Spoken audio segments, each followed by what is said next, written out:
क्या आपने कभी सोचा है भारत में कानून कैसे बनते हैं या मनी बिल क्या होता है? लोकसभा इतनी अधिक शक्तिशाली कैसे है?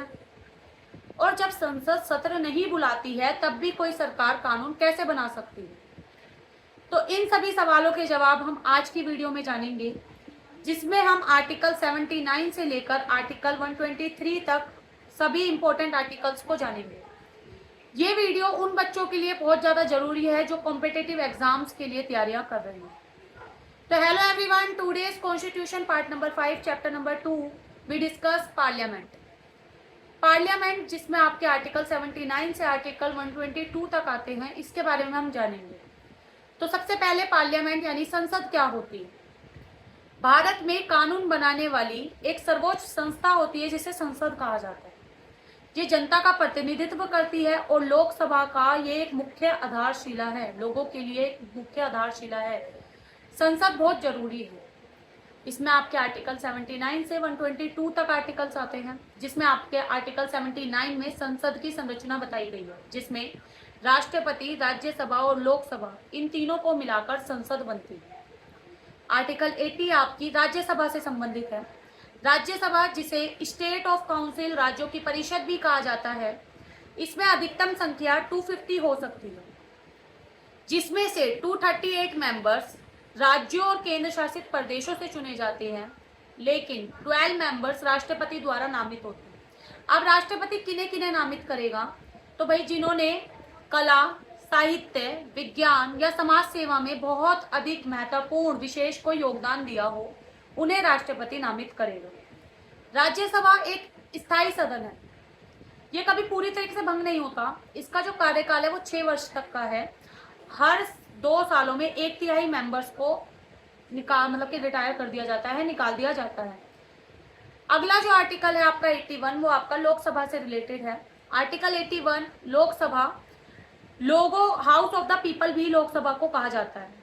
ये एक स्थायी नहीं अस्थायी सदन है, क्योंकि यह हर 5 साल के बाद पूरी तरीके से भंग हो जाएगी। जनता द्वारा सीधे रूप पे इन्हें ही चुना जाता है और सरकार भी लोकसभा के प्रति ही उत्तरदायी होती है। इसका जो कार्यकाल है वो आपका 5 साल का है। अधिकतम जो संख्या है लोकसभा में वो आपकी 552 मेंबर्स। आर्टिकल 82 आपका परिसीमन से रिलेटेड है, यानी कि जनगणना के बाद निर्वाचन क्षेत्रों का पुनर्निर्धारण किया जाएगा।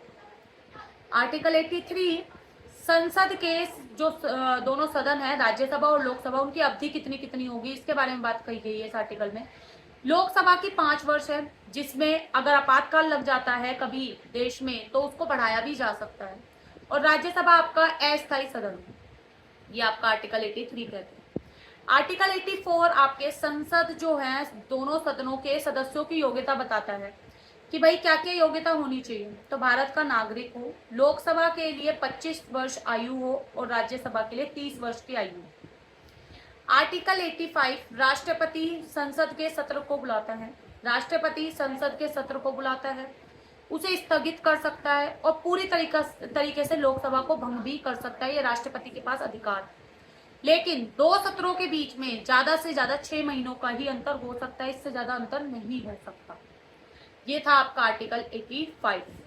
आर्टिकल 86 राष्ट्रपति का संबोधन। राष्ट्रपति संसद के किसी भी सदन को संबोधित कर सकता है। आर्टिकल 87 विशेष अभिभाषण। राष्ट्रपति हर वर्ष के पहले सत्र में और नई लोकसभा के पहले सत्र में विशेष भाषण देगा। आर्टिकल 88 मंत्री और महान्यायवादी के अधिकार। मंत्री और महान्यायवादी संसद की कार्यवाही में भाग ले सकते हैं, उनके पास ये अधिकार है, लेकिन वोट नहीं दे सकते यदि सदस्य ना हो तो। आर्टिकल 89 राज्यसभा सभापति, उपराष्ट्रपति राज्यसभा का पदेन सभापति होता है। आर्टिकल 90 उपसभापति हटाना। राज्यसभा उपसभापति को हटा सकता है। आर्टिकल 91 सभापति अनुपस्थित। अगर सभापति नहीं है तो उपसभापति उस टाइम पे कार्य करेगा। आर्टिकल 92 हटाने का प्रस्ताव। तो आर्टिकल 92 में जिस भी विशेष अधिकारी को हटाया जा रहा है वो अध्यक्षता नहीं करेगा, ये कहा गया है। ये आपका आर्टिकल नंबर 92 था। आर्टिकल 93 लोकसभा अध्यक्ष। लोकसभा अपने अध्यक्ष स्पीकर, डिप्टी स्पीकर यानी कि उपाध्यक्ष का चुनाव करती है। अब स्पीकर यानी अध्यक्ष का क्या क्या कार्य है? सदन का संचालन करेगा, अनुशासन को बनाए रखेगा, मनी बिल तय करेगा, स्पीकर का निर्णय अंतिम होगा। आर्टिकल 94 अध्यक्ष पद रिक्ति, स्पीकर मतलब अध्यक्ष चाहे तो इस्तीफा भी दे सकता है और उसे हटाया भी जा सकता है। आर्टिकल 95 आपका अध्यक्ष अनुपस्थिति से रिलेटेड है। यदि किसी केस में अध्यक्ष अनुपस्थित है तो उस केस में कौन कार्य करेगा? तो उपाध्यक्ष यानी डिप्टी स्पीकर कार्य करेगा। आर्टिकल 96 हटाने के प्रस्ताव के दौरान यदि अध्यक्ष को हटाया जा रहा है, इसका प्रस्ताव पास हुआ है हटाने का, तो स्पीकर अध्यक्षता नहीं कर सकता। आर्टिकल 97 आपका वेतन से रिलेटेड है। सभापति और अध्यक्ष के वेतन की बात आपके आर्टिकल नंबर 97 में कही गई। आर्टिकल 98 संसद का सचिवालय, दोनों सदनों का अलग अलग सचिवालय होगा। आर्टिकल 99 शपथ से रिलेटेड है। शपथ लेने के बाद ही संसद का सत्र बुलाया जा सकता है, संसद बैठक होगी। आर्टिकल 99 के बाद आर्टिकल 100 मतदान से रिलेटेड है। मतदान निर्णय जो होगा साधारण बहुमत से होगा। आर्टिकल 101 सीटों की रिक्ति मतलब कि सीटों के पद खाली होना। एक व्यक्ति दोनों सदनों के सदस्य नहीं बन सकता है। आर्टिकल 101 के बाद आर्टिकल 102 आपका क्या कहता है? तो आपका अयोग्यता से संबंधित है कि जो व्यक्ति लाभ पद पर हो, दिवालिया हो या भारत का नागरिक ना हो, विदेशी नागरिकता ले रखी हो, वो अयोग्य है संसद का कोई भी सदन में भाग लेने के लिए। आर्टिकल 103 आपका संसद के किस बारे में कहा गया है कि अयोग्यता का निर्णय कौन करेगा? तो अयोग्यता का निर्णय आपका राष्ट्रपति करेगा। आर्टिकल 104 दंड से रिलेटेड है। गलत तरीके से अगर कोई व्यक्ति अपनी सीट पर बैठा हुआ है तो उसको दंड दिया जाएगा। ये आर्टिकल नंबर 104 है। आर्टिकल 105 संसद विशेष अधिकार, संसद के पास कुछ विशेष अधिकार है जैसे कि भाषण देने की स्वतंत्रता है और संसद के पास मुकदमे से सुरक्षा का अधिकार है। आर्टिकल 106 आपका वेतन के भत्तों से रिलेटेड है यानी कि संसद के वेतन के बारे में बताया गया है। आर्टिकल 107 आपका सामान्य विधेयक से रिलेटेड है यानी कि सामान्य जो विधेयक है वो संसद के किसी भी सदनों में पेश हो सकता है। आर्टिकल 108 संयुक्त बैठक, अगर दोनों सदनों में मतभेद हो जाते हैं तो संयुक्त बैठक की जाएगी और उसका अध्यक्ष कौन होगा? तो लोकसभा अध्यक्ष होगा। आर्टिकल 109 धन विधेयक की प्रक्रिया, तो धन विधेयक की प्रक्रिया में राज्यसभा केवल सुझाव प्रस्तुत कर सकती है।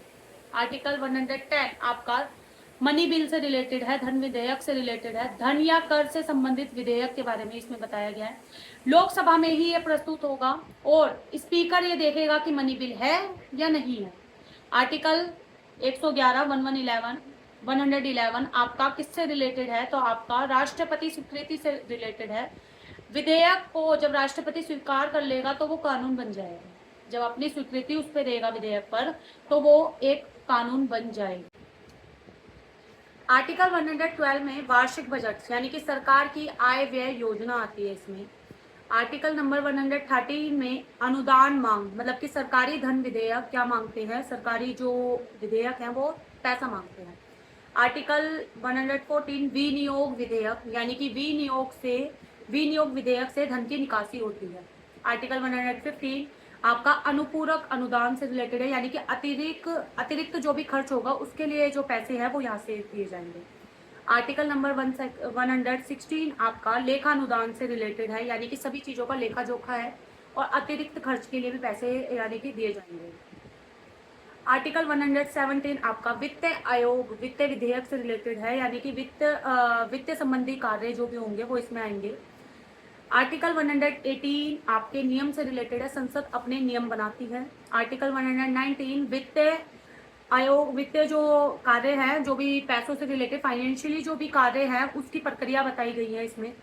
आर्टिकल नंबर 120 आपकी भाषा से रिलेटेड है, भाषा अंग्रेजी या हिंदी होगी। आर्टिकल 121 आपका न्यायाधीश चर्चा निषेध यानी कि महाभियोग को छोड़कर किसी भी चीज पर न्यायाधीश चर्चा नहीं हो सकती। आर्टिकल 122 आपका अदालत हस्तक्षेप नहीं कर सकता है यानी कि संसद की किसी भी कार्यवाही में अदालत चुनौती नहीं दे सकता है।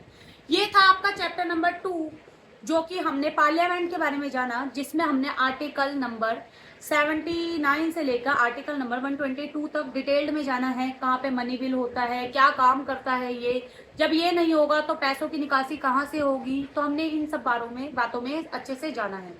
अगला जो चैप्टर है वो आपका है चैप्टर नंबर 3, राष्ट्रपति की अध्यादेश शक्ति। इसमें आपका एक ही आर्टिकल आता है 123 आर्टिकल 123 क्या कहता है, जब कोई संसद का सत्र ना हो और तुरंत कानून की जरूरत पड़ जाए तो क्या करेगा, राष्ट्रपति कानून बना सकता है, कानून को ला सकता है। ये था आपका अध्यादेश।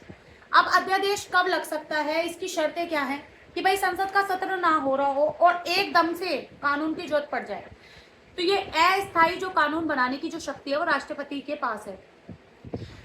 ये कब तक चलेगा, इसकी अवधि क्या है अध्यादेश की, तो भाई संसद का दोबारा जब सत्र शुरू होगा तब से लेकर 6 महीने तक की इसकी अवधि है।